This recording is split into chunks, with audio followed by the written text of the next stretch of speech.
Are you tired of your paycheck pulling a disappearing act the second it hits your account? Well, in this explainer, we're going to cut through all the noise. We're talking about a simple 7-step routine. And look, this isn't just a bunch of tips. It's a complete system designed to give you absolute control over your money, starting with your very next payday. Does this sound familiar to you? The money comes in and poof, it's like it vanishes into thin air. You cover some bills, you live your life, and then suddenly you're right back where you started, waiting for the next deposit and feeling like you just can't get ahead. It is such a frustrating cycle, but I promise you it's a cycle you can absolutely break. And here's the thing.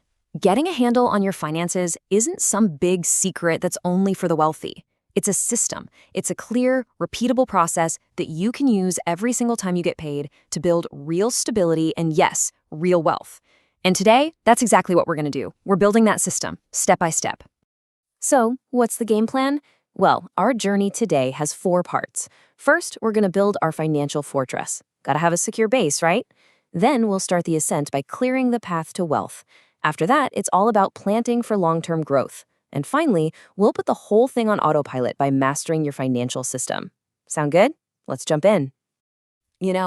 Every great climb has to start from a solid base camp. Before you can even think about building serious wealth, you've got to create a stable, secure financial foundation. This first part is all about making sure you are protected from the ground up. And this right here, this is probably the single most important rule of your entire financial fortress. No more than 50%, half, of your take-home pay should be going to your essential expenses. We're talking housing, utilities, groceries, transportation, the absolute must-haves. So if you bring home, say, $4,000 a month, your essentials cannot cost more than $2,000. This isn't just a nice idea. It's the non-negotiable foundation that makes everything else we're about to talk about even possible. So how do you do it? Well, this boils down to your first 2 action steps. Step 1, find that baseline. Seriously, pull up a spreadsheet, track what you really need to spend money on, and start cutting the fluff until you get under that 50% mark. Then, step 2, build a 6-month emergency fund based on that baseline number. And this part is absolutely critical. You've got to keep it in a totally separate savings account that you never ever touch. Okay, our fortress is secure. We can finally start the climb. But as soon as we start, we run into these massive boulders blocking our way. And that's exactly what high-interest debt is. It's just dead weight that will keep you from ever reaching the top. We gotta clear the path. So, you gotta focus your firepower where it really counts. We're not talking about a low-interest mortgage here. No. The real target is any debt that is actively fighting against you. Think credit cards, personal loans, pretty much anything with an interest rate over 10% is a 5-alarm financial fire. You have to put it out. Now, you've got 2 proven ways to tackle this. First is the Avalanche method. This one's the fastest, mathematically speaking. You attack the debt with the highest interest rate first, which saves you the most money in the long run. Then there's the Snowball method. This one gives you a huge psychological boost, because you pay off the smallest balance first. You get a quick win, and that builds momentum to keep you going. But you know what? Don't get stuck trying to figure out the quote-unquote perfect method. The single most important thing you can do for your success is to just pick one and stick with it. Consistency, month in and month out, is what's going to get you to that zero balance. Okay, the path is clear. Now this is where the real fun begins. We're shifting from playing defense with our money to playing offense. It's time to start planting those seeds that are going to grow into some serious long-term wealth. It is time to talk about investing. And the engine for all this growth is the force of compound interest, which is, well, it's almost like magic. Let's say you invest just $300 a month.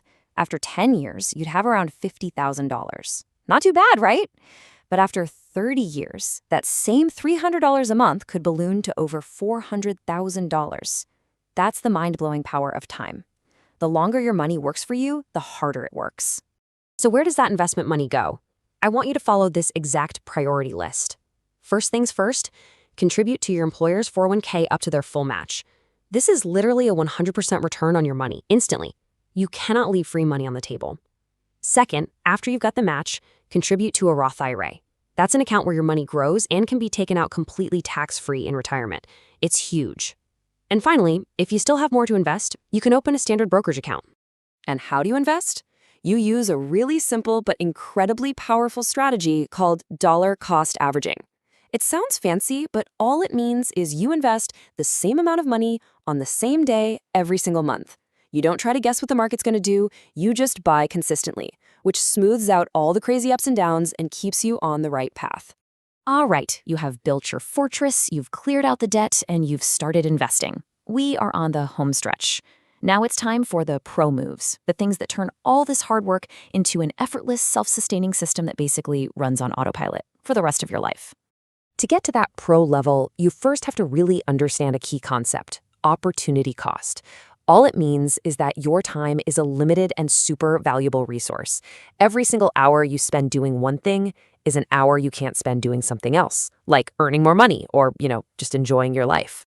So here's the big takeaway from that. Learn to buy back your time. If you can earn more per hour at your job than it would cost to hire someone for a task like, say, cleaning your house or mowing the lawn, it actually makes financial sense to pay someone to do it. You're using your money to free up your most valuable asset, your time. And this is how we make the entire system run itself. You set up 3 simple accounts. Your paycheck lands in a main checking account. Then from there, a set amount automatically transfers to a spending account for your daily life, and another chunk automatically transfers to your wealth accounts. That's your emergency fund and your investments. This completely removes willpower and decision-making from the process. It just happens. And there you have it. You see, this isn't just a list of random tips. From finding your baseline, to building that emergency fund, to crushing debt, investing consistently, and finally automating the entire thing, this is one single cohesive system you can run with every paycheck for the rest of your life. It's your roadmap from just getting by to actually building prosperity. So that just leaves one last question for you. Don't try to do everything at once, okay?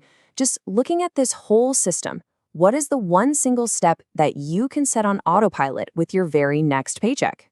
Is it your savings transfer, your extra debt payment, your investment? Whatever it is, start right there.